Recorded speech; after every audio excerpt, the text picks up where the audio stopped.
Okay, so I think it's about time to get started. We have a pretty good attendance list logged in already, so I think we're about ready.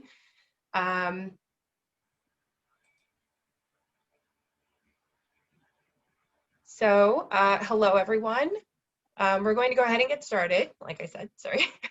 Thank you for attending the keynote address for the 2020 APA New York Upstate Chapter Conference.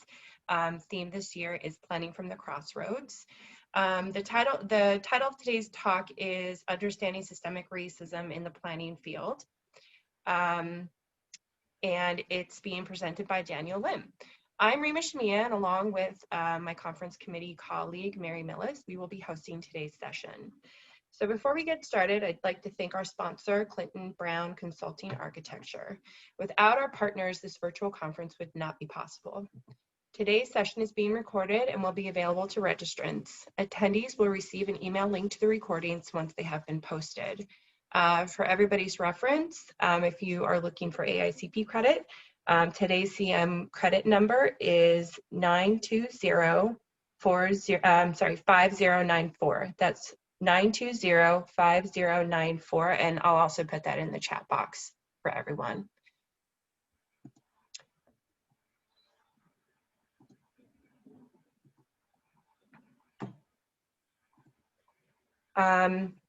So a few more things. All attendees have been muted. If you have any questions, please submit them to the Q&A box throughout the talk, and also for the Q&A session at the end. The chat box is also open, so if you have any comments you want to share with the speaker or other attendees, you can submit them there. We also have the raising hand function enabled, so if you have any burning questions or comments for Daniel as he's proceeding, you can also chime in using that function as well. So today's talk is being presented by Daniel Lim of Daniel Lim Consulting. A little bit about Daniel. He is a social change maker and artist. He is also a son, brother, and husband. He's a queer person of Chinese descent. He was born in Myanmar and moved to the United States when he was 8 years old and grew up in a working class family. All of these identities and the respective positions of privilege and oppression that he occupies in his life shape his social justice work. Daniel is an accomplished consultant.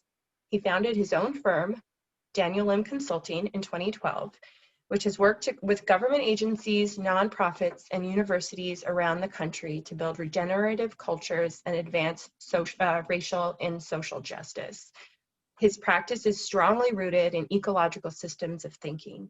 His biggest passion in life is to help humans live in regenerative relationship with our more than human kin and the land, and achieve collective liberation for all living things. He studied ecological design and permaculture at the University of Vermont with a BS in natural resources, and urban planning and environmental justice at the Pratt Institute, receiving an MS in city and regional planning.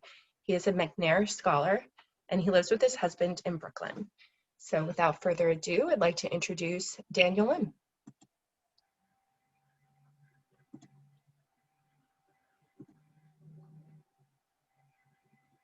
All right. You can hear me? Yes. Yeah. Great. Thanks so much, Rima, for that introduction. And I want to also thank the APA New York Upstate Chapter for this opportunity to give you all a talk. I find myself in community with you all as I studied urban planning and have a master's in it from Pratt Institute, as Rima just mentioned. And I was also a planner very briefly early in my career before I started my own social justice consulting company. And a lot of my clients today are urban planning and community development organizations.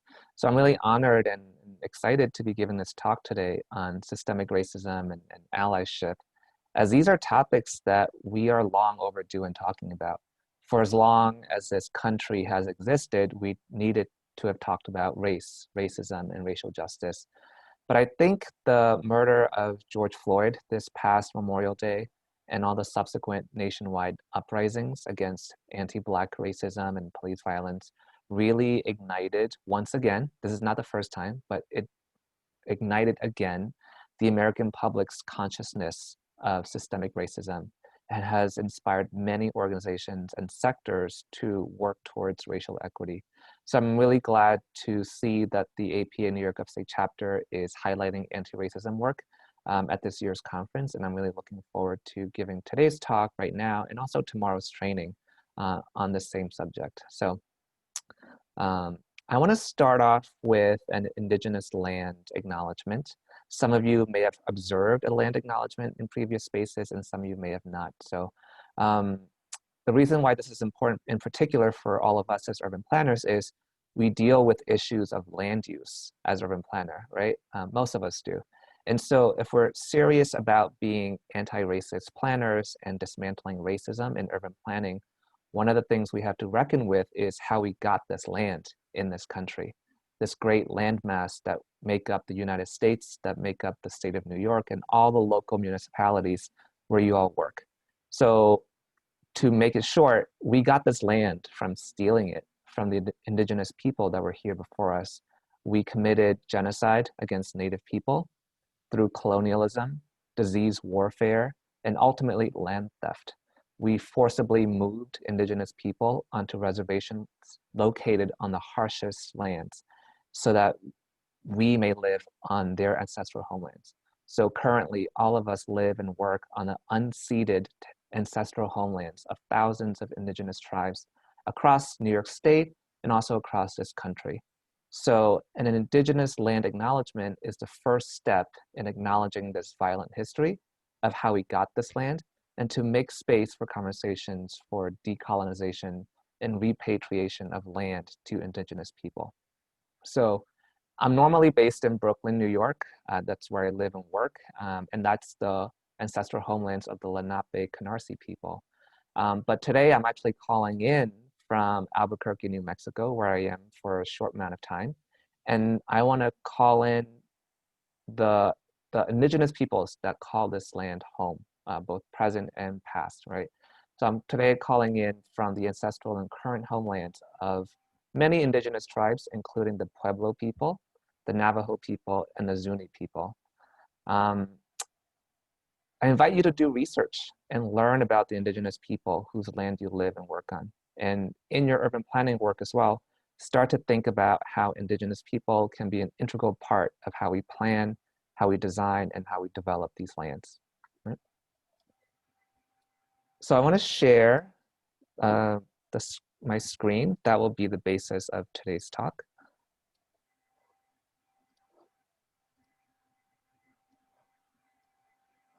Can you all see the screen?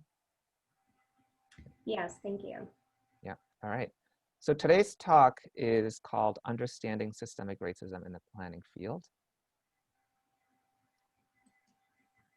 So we know systemic racism exists, and we're all very different people, so some of us know this more elaborately than others, whereas others know it more on an abstract level, but all of us sort of generally know systemic racism exists in urban planning. We've seen examples of it. We know that racial bias exists in the way we plan.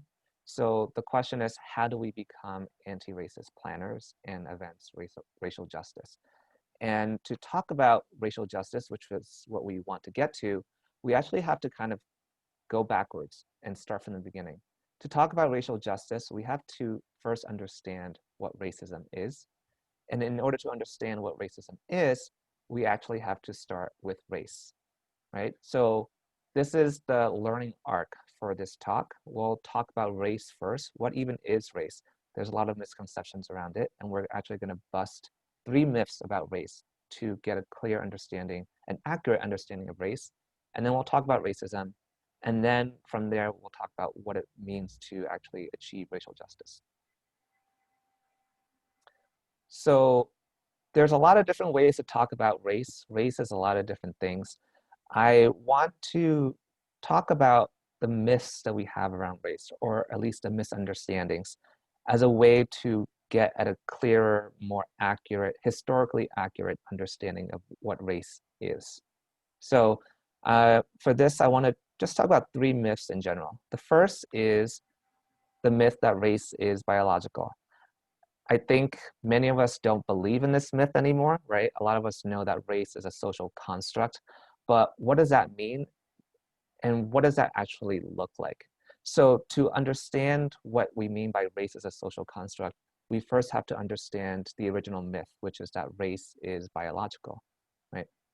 So a lot of us think race is biological, or we used to think race is biological because a lot of the attributes that we use to talk about someone's race is rooted in the physicality of their bodies. Skin color is a prominent attribute that we use to talk about race.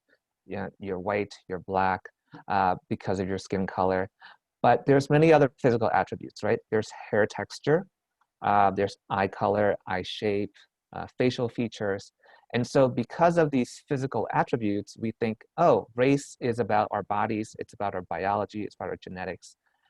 And that's true. There's a lot of physical attributes that are involved in thinking about someone's race, but that's not the only thing.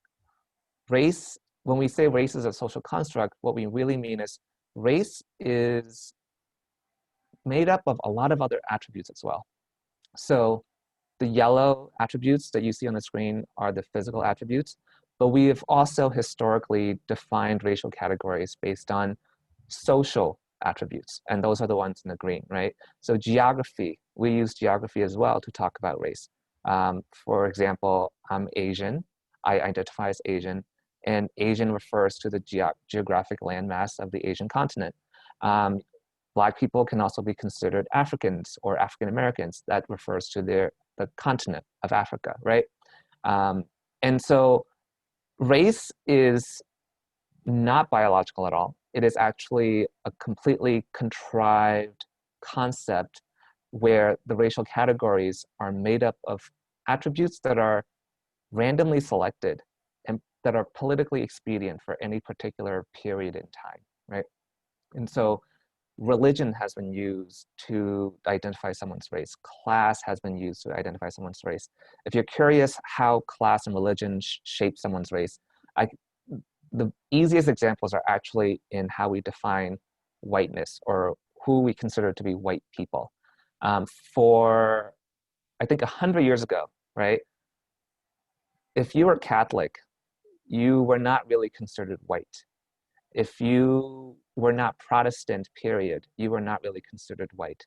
So that's one way that religion shapes the idea of who's white and who's not. And even today, there's debate about whether Jews and Jewish people are considered white. In many cases, yes, they're considered white, but in other cases, they're not considered being of the white race, right? And class is similarly very influential in how we talk about race. In the early 1900s, if you were poor, if you were didn't own land, you were not considered white. So a lot of Irish, Italian, and German immigrants who came to the US, they were immigrants, they had very little money, and they mostly worked as indentured servants. They were not considered white. So imagine today an Irish person not being considered white. It would be unthinkable for us today. But 100 years ago, because of class, those people that we now consider white were not considered white because they didn't have the socioeconomic status to be considered white. And so race is not just biological or not just based on physical attributes, but based on a whole other set of social attributes that we just randomly pick, whichever is politically expedient, to create these artificial racial categories. So that's what we mean by race as a social construct, right? It's not based on any sense of logic or reason. So I want to give two examples. You know, we say, okay, Black people are Black because they have black skin or dark skin, but Black people or African people are not the only people in the world that have dark skin. There's a whole swath of the human population all around the world that have dark skin. So people in South Asia, the Pacific Islands also have dark skin, but we don't consider them to be Black people. And that's one of the ways we sort of use physical attributes in a random way, not in any kind of way that makes sense, right? Another example is narrow eyes. People recognize Asians primarily because of our skin color, but also our eye shape, right? We have, or many Asians, East Asians at least, have narrow eyes, but we're not the only ones that have narrow eyes. People all around the world have narrow eyes. So here's an indigenous African woman who also has narrow eyes. But when you look at this photo of this indigenous woman, you don't notice her eye shape, right? Because you're taught to notice her skin color first. You notice her skin color and you immediately identify her as a Black woman or an African woman, and you completely miss her eye shape. And so I choose this example to really reinforce the point that race is not just not biological, it's a social construct that we're taught to see. So I want to ask sort of a rhetorical question. You don't actually have to answer it. Do you know the ear shape of your friends and colleagues?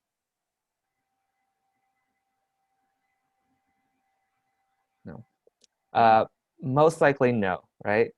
And that's because we're not taught, at least not in this society, we're not taught to see people's ear shape. And yet we're taught to see people's eye shape. We're taught to see people's skin color. We're taught to see people's nose sizes, right? So race is whatever we're taught to see. And the reason why I chose this example is because for me, I actually was taught to see people's ear shape. I grew up in Myanmar, which is a predominantly Buddhist country. And if you've ever seen statues of the Buddha has really long ears. At least that's how it's depicted in a lot of their statues. And so there's this cultural belief that if you also have long earlobes, you're fortunate, you have good luck because you resemble the Buddha. And so that's part of my cultural upbringing, and that's something I'm taught to see. So I want you to think about race as something that you're taught to see. Race doesn't intrinsically exist in people. It doesn't intrinsically exist really anywhere except in our minds. It doesn't exist in our biology. It doesn't exist in our genes. It only exists in our minds because we're taught to see race. We're taught to see these racial categories. We're taught to see this random collection of traits that we call Black, this random collection of traits that we call white, these random collections of traits that we call Native American or Asian or Latino. Race is completely socially constructed because we're only taught to see them. It only exists because we're taught to see it. And without that, race wouldn't exist at all. So that moves us to myth number 2. Race has always existed. And that's simply not true. Race, in truth, is actually only 500 years old. Before 500 years ago, ancient societies actually stratified people based on various other categories. The oldest being ethnicities, caste, gender, and family or clan. Not that these are any better, right? We also have systems of oppression around ethnicity, around gender, around class. And they're not, those systems of oppression still exist today, and they're not any better than racism per se. But this is just to prove the point that race is a very new concept. It didn't exist for much of human history. It only came into existence 500 years ago. And that was around the time of the European age of exploration. So when Europeans came out of their dark ages, they developed seafaring and they started to really explore the world. They seafared to Africa, to the New World, to the Americas, and to Asia. And their seafaring was not benign. It was for economic trade. It was also for colonialism. And so they developed the concept of race. These European explorers and colonizers developed the concept of race to really make sense of all the different societies that they were encountering. And of course, because race doesn't make sense, race is not a biological construct, what they did was they used geography and they used physical traits and social traits to create these racial categories, right? So some of the evolution that we can track of all the different racial categories that have ever existed. In the 18th century, we had 4 main racial categories: Europeans, Africans, Asians, and Americans, which are Native Americans.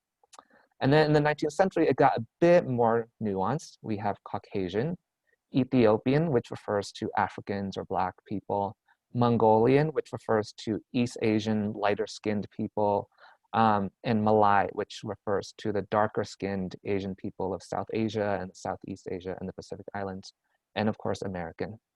And then today in the 20th century, 21st century, we have a lot more racial categories. Again, racial categories don't make sense. They reflect the political culture of the times. And so today we have white, Black, Asian, Native American, Latino, and so many more, right? And then finally, we get to myth number 3, which is probably the most important myth to bust. And that's the idea that race is neutral. If race is, and this myth is related to the other 2 myths, right? If we believe that race is biological and that race has always existed, then that means that race is a neutral part of our bodies, of ourselves. And that's simply not true. Race was really created as a concept during that age of exploration to support colonialism, to support Christian hegemony. So people think, oh, race existed first, and then we came up with the system of racism out of race. But the reverse is actually true. Racism was created first as a system of imperialism, as a system of exploitation. And to justify racism, Europeans came up with the concept of race. And race, in all those racial categories we just talked about, were never neutral. They're filled with a sense of white European supremacy and the inferiority of other societies. And so from the start, people around the world were racialized, put into racial categories. And so what does that mean to be racialized? It means that, for example, I was born in Myanmar. I grew up there for the first 8 years of my life. And in those 8 years, I was not racialized yet. I was just Chinese. I was just myself. I didn't know what it meant to be Asian. I didn't think of myself as Asian. But the minute I moved to the US and I started school, and my teachers, my white teachers and my white classmates, and also my Black classmates and my Latino classmates, everyone around me started to call me Asian. Like, oh, you're Asian. Oh, you came from Asia. And that's the process of racialization. I was racialized to become Asian and to experience life as an Asian person. And so racialization happened, right? And this also happened to white people as well, right? Racism involves white people, and white people never consider themselves white people until 500 years ago. Before then, they identified by their ethnic identities. They were German, they were Polish, they were Hungarian. And then when racism was created as a system of colonialism, that all of that diversity got assimilated and racialized into what we now call white people. So what is race ultimately? It's really 3 things, or it's just one thing, but it has many different parts to it. Race is socially constructed. People are taught to see race. People are racialized in order to be placed on a racial power hierarchy in white dominant societies. So we like to think of race as an identity. I'm Asian. There's a lot of meaning behind being Asian. There's a lot of meaning behind being Black. So yes, race is an identity, but race is also originally a power relationship. We were racialized to be put into a racial power hierarchy.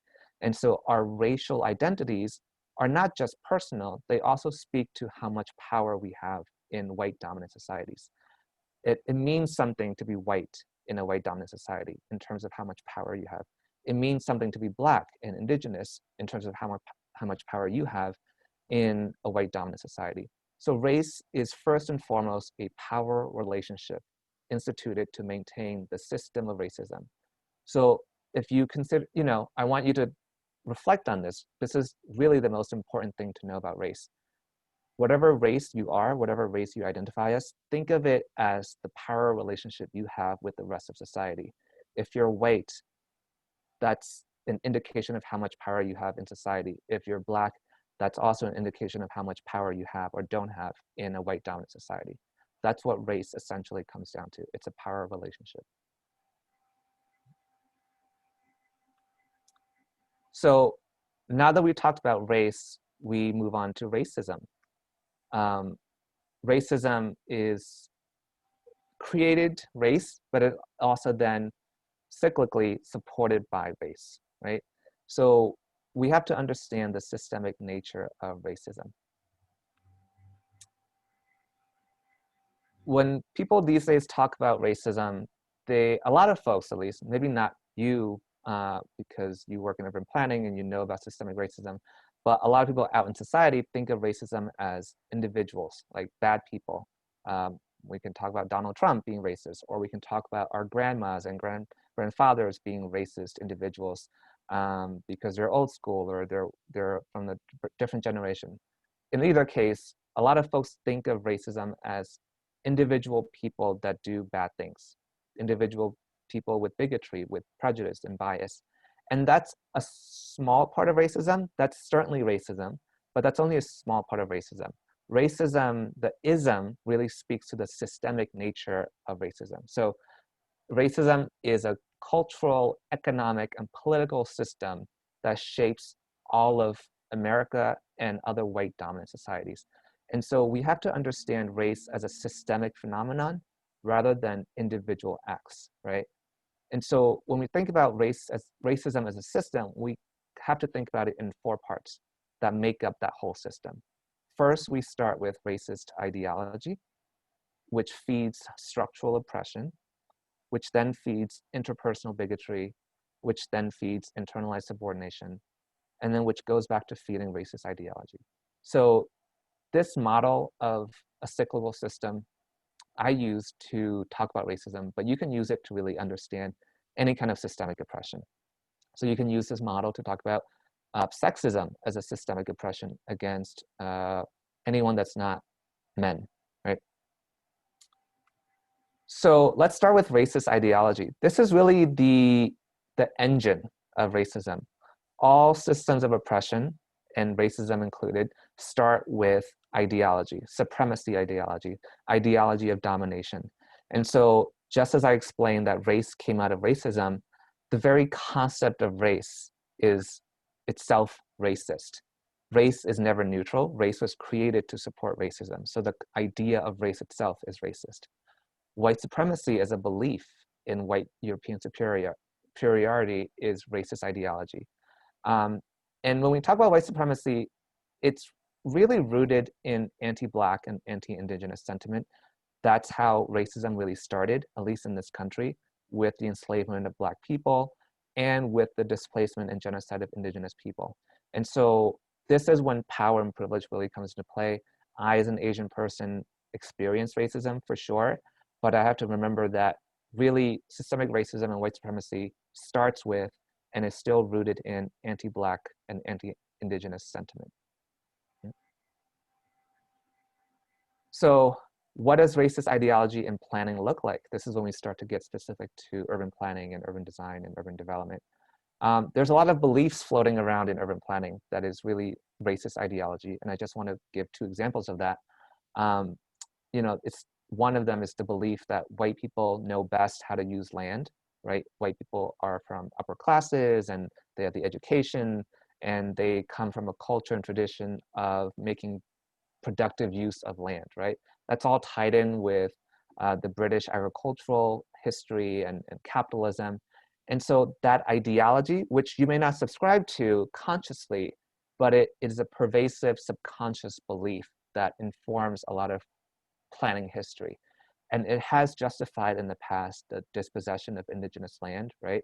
White colonists came to the Americas, they displaced the indigenous people and thought, we can make better use of this land, this frontier land that's virgin and prime and so much good forest land, we can turn this into productive agricultural land. White colonists thought they knew how to use the land on this continent better than the indigenous people. And so it justified the dispossession of indigenous land. And to this day, that belief, which is maybe more unconscious at this point than conscious, still justifies the exclusion of people of color from planning. Oh, those communities of color, they're poor, they don't really know, they don't have the planning background, they don't have planning degrees, they don't really know how to plan their own communities. So let us plan for them, right?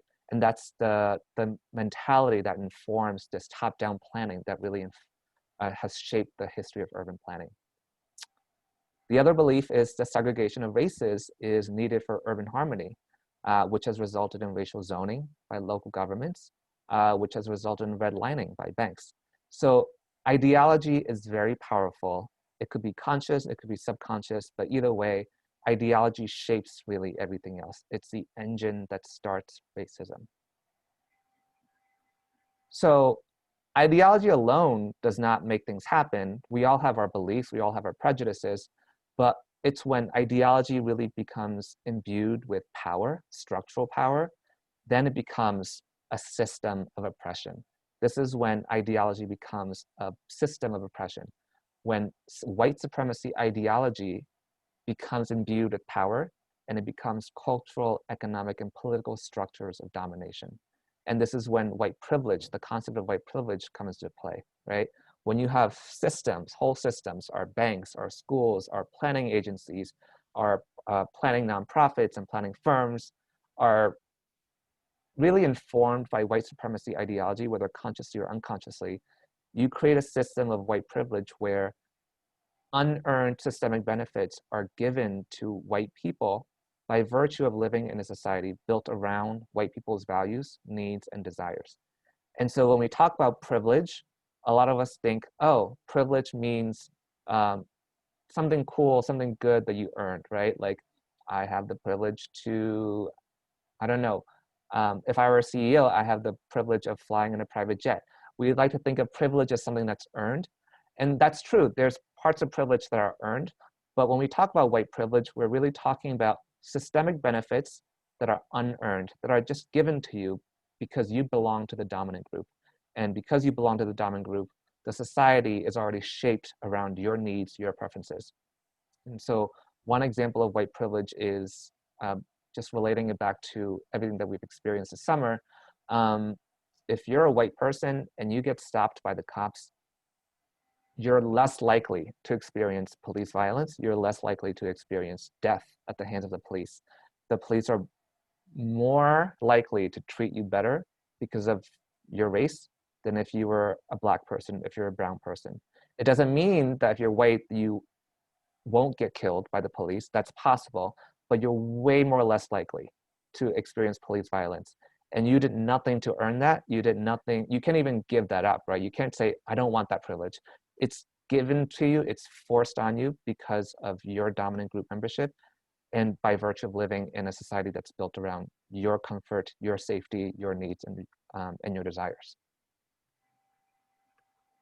So what does structural oppression and planning look like?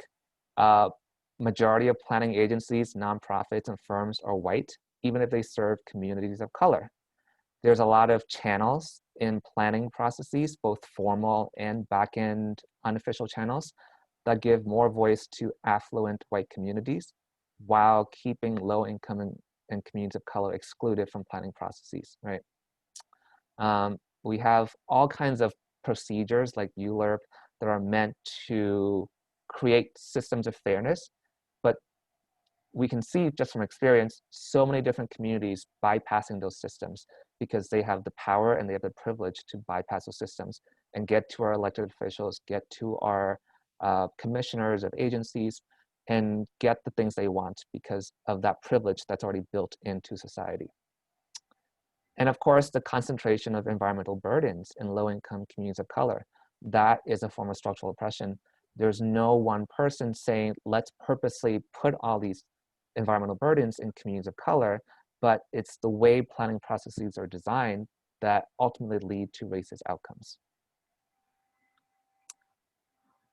So when you live in a society that's structurally racist, that is designed to be racist and create racist outcomes, then naturally the people who live in such a society are going to be shaped by that structural racism, right?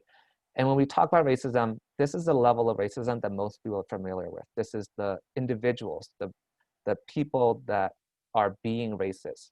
This is what comes to mind when we think about racism. And so by virtue of living in a structurally racist society, white people being in the dominant group are conditioned and sometimes even emboldened, right? Especially in these times, to carry out acts of conscious and unconscious racial bigotry.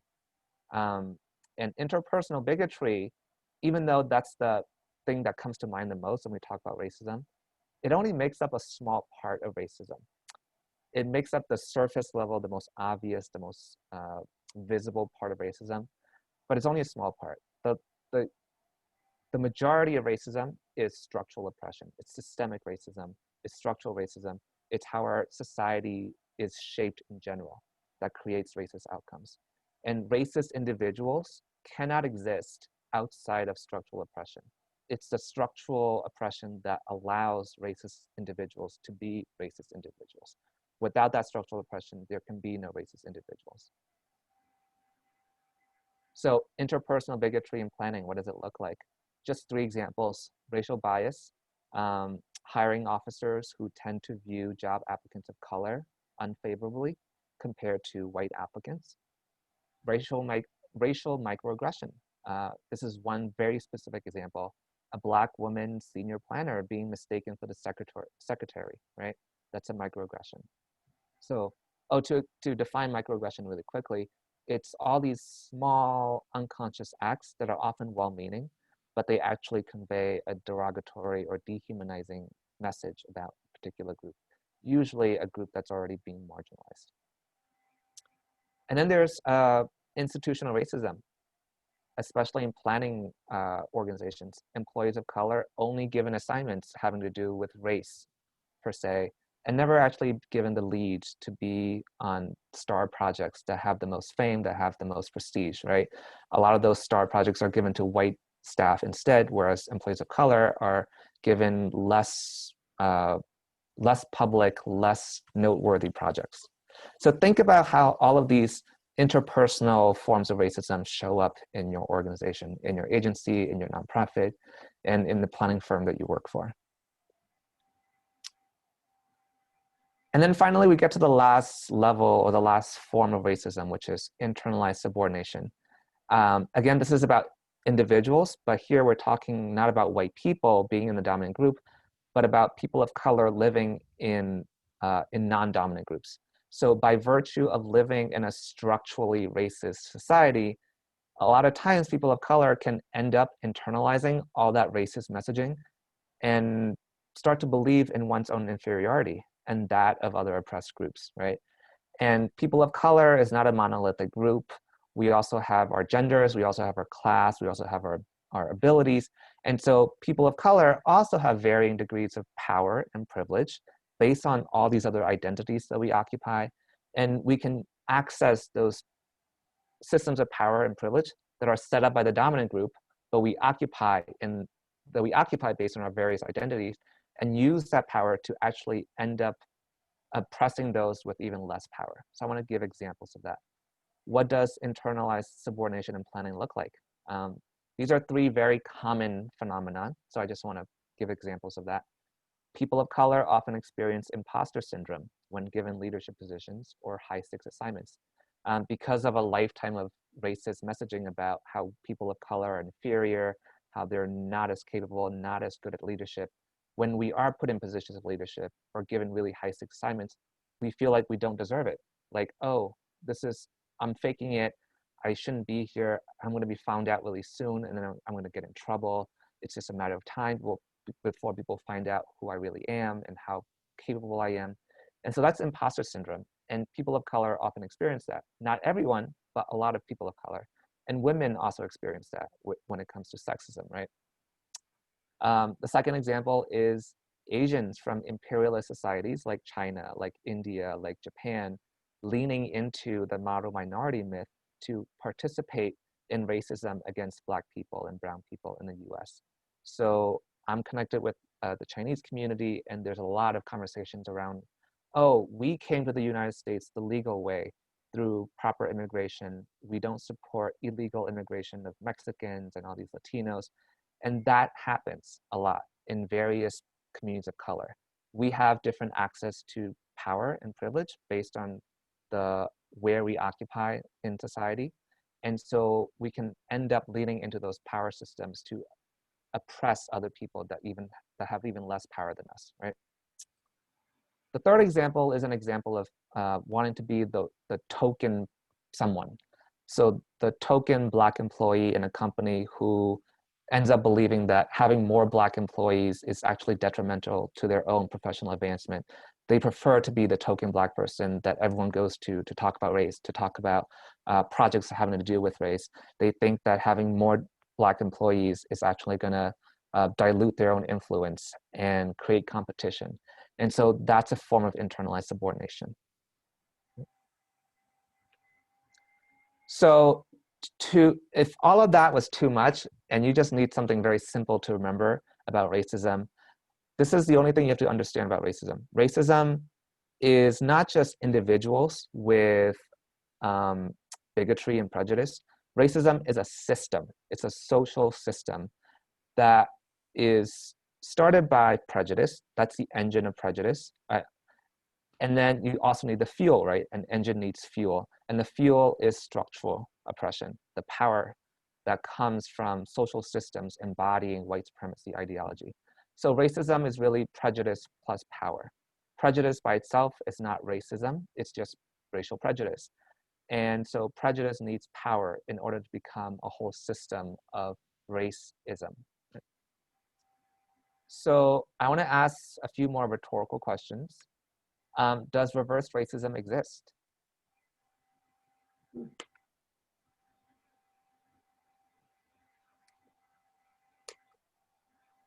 The answer is no.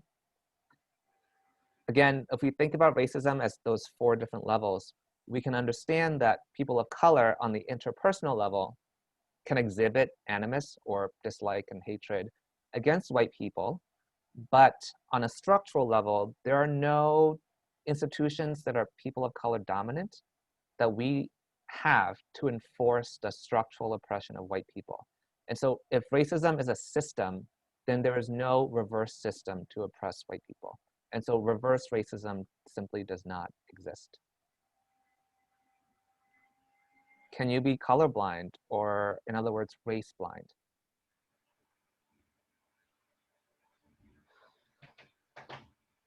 The answer is no again. By virtue of living in a structurally racist society, the society that we live in conditions you to see race, right? At the very beginning, I talked about how we're taught to see race.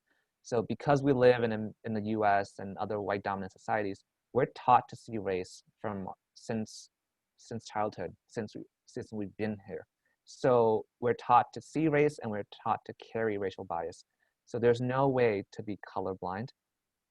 It's an ideal, like we want to be colorblind, we want to think race doesn't matter, but as long as we live in a racist society, we're never going to be colorblind.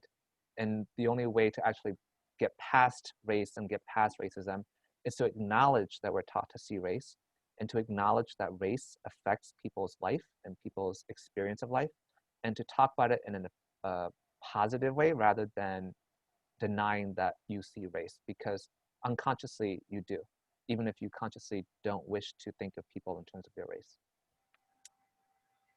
Can you be not racist?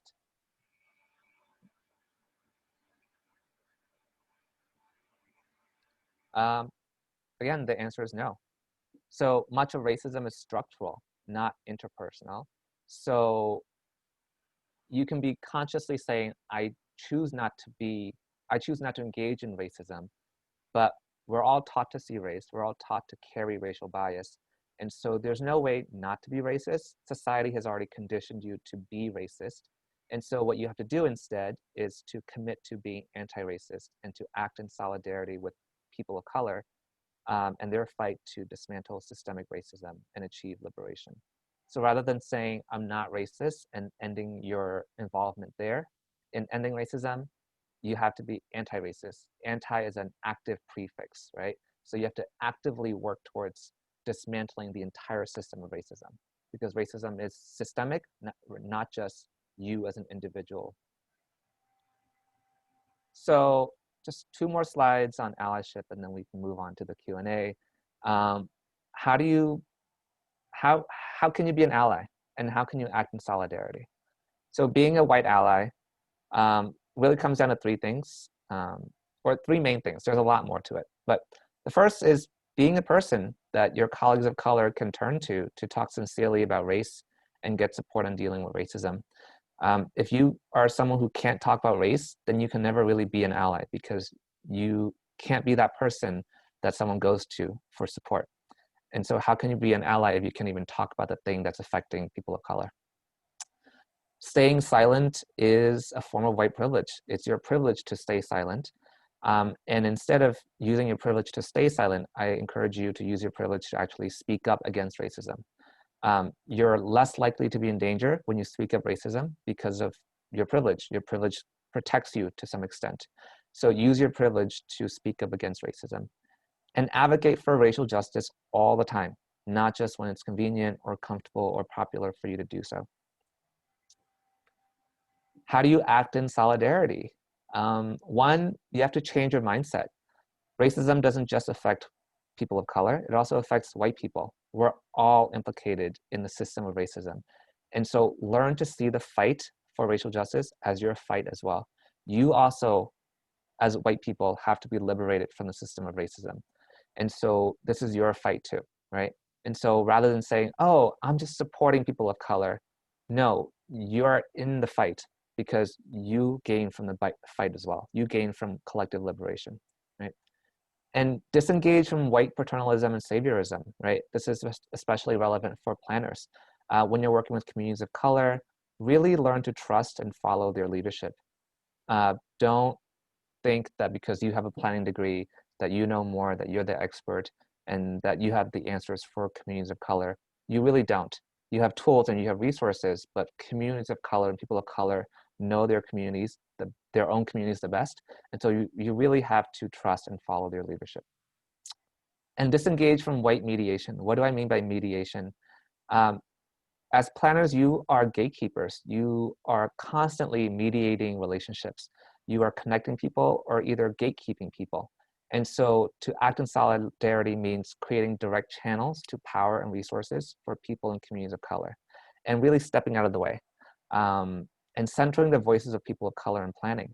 So a very specific example of not engaging in white mediation is a lot of funders, foundations, donors, they like to give money to communities of color, but not directly. They need some kind of white organization to mediate that transfer of grants and funding. And so a lot of white people benefit from being that white mediator, and it perpetuates this relationship where white funders and white donors don't trust communities of color. They trust white mediators to know what to do with that money. So rather than maintaining that position of white mediation, actually step back and say, look, if you're going to give money to communities of color, give it to them directly, unconditionally, and let them use it the way they see fit. You don't need us to mediate this disbursement of grants and funding, right?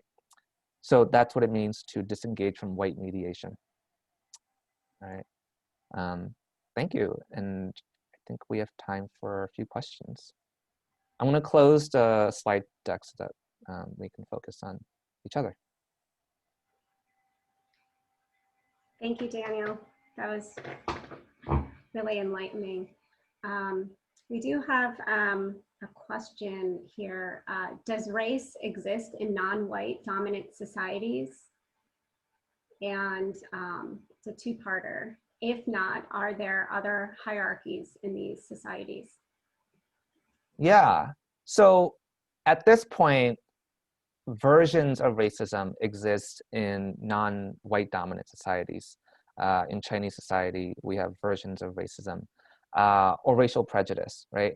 But racism as a system really doesn't exist, at least not as strongly in other societies as it does in the US and other white dominant societies. It's an economic, cultural, political system that really shapes the US and other white dominant societies. Whereas other societies have a much longer history. They have their own systems of oppression that on surface may resemble racism, right? There's a lot of oppression based on ethnic identity. A lot of African nations are chronically struggling with ethnic warfare between different tribes, but that's very different from racism, right? Because race is very different from ethnic identity. It's entirely two different concepts. So we have all around the world a long history of ethnic warfare and systems of oppression based on ethnicity and tribalism and gender and class and all of that.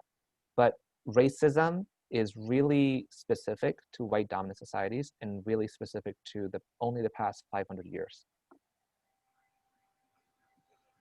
Do you have any advice on how to better involve other communities and neighborhoods that do not normally participate? Methods and tools, for example? Yeah, and we can talk more about that tomorrow at the training.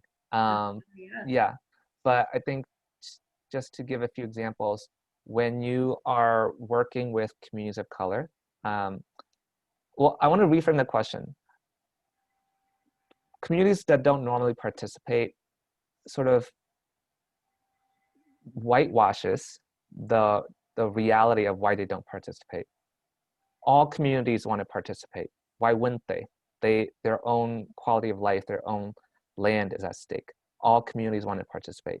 The reason some communities don't is because they've been systemically and historically excluded from participating in planning processes.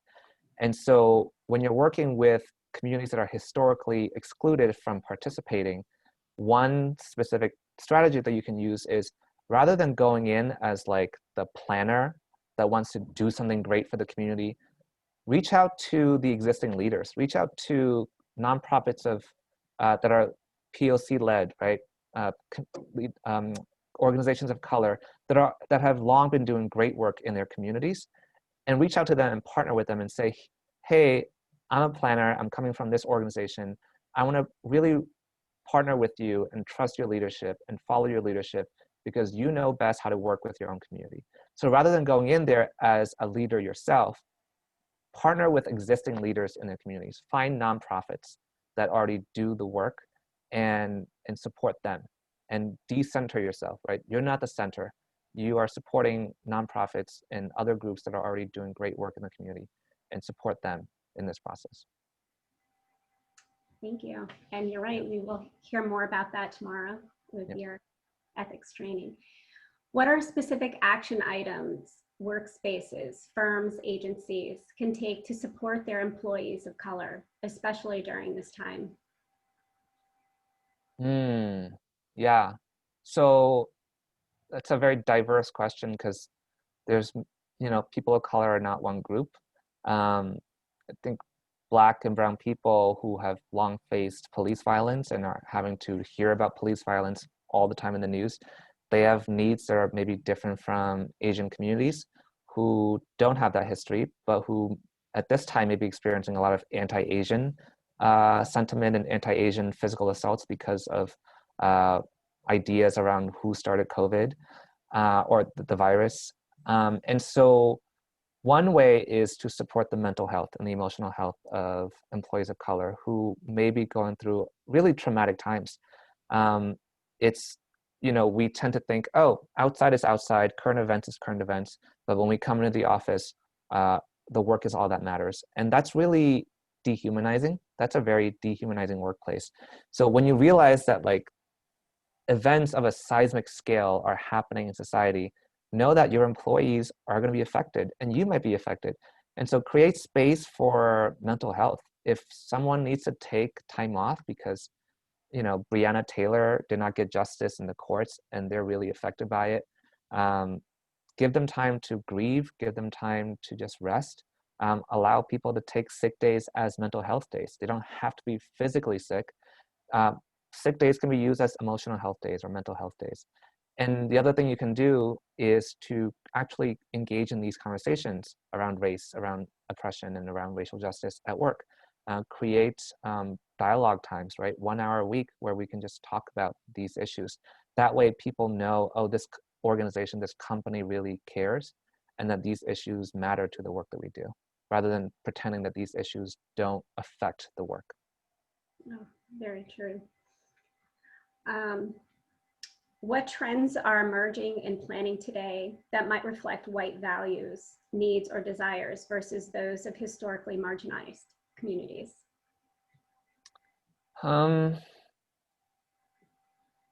It's not the trends themselves, it's the way those trends are popularized and talked about. So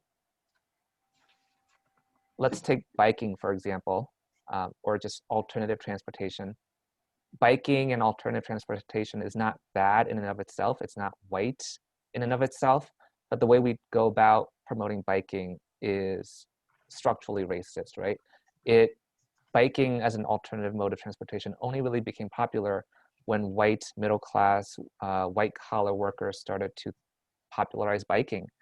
But there's a long history of people of color, especially service workers, delivery workers, who have been biking for work for a long time, and they never got the credit, and their needs were never met in urban planning discussions around alternative transportation. But all of a sudden, when white people started to bike to work, that became an urban planning trend. And so it's not the trend itself, it's how we talk about it and who we're focusing on.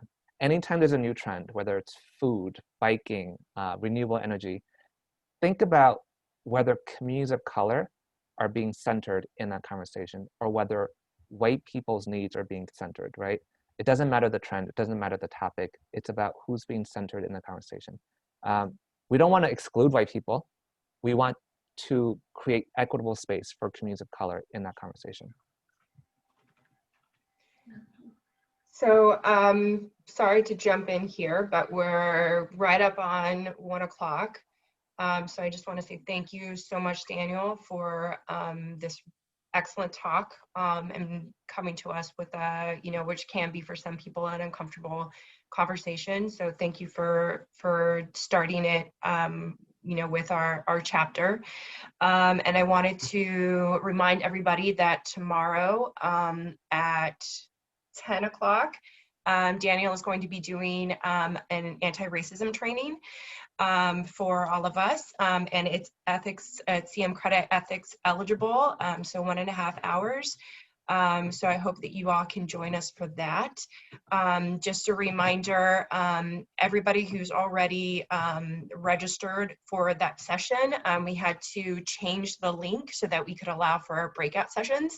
So if you haven't done so already as of yesterday evening, please go back and re-register for that training, because the link that you probably had created before yesterday is not going to get you to where you need to be. So please be sure to do that. And I hope you can attend the other sessions in the rest of the conference too. We're going to go way out into November, and next week especially, we have a complimentary panel called Planning While Black, a Young Planners panel with several fantastic ladies who are going to talk about their experiences as women of color in the planning profession. So thank you all again, and thank you very much, Daniel, for your time today. Thank you so much, and I hope to see you all again tomorrow. Okay. Right. Bye-bye. Bye.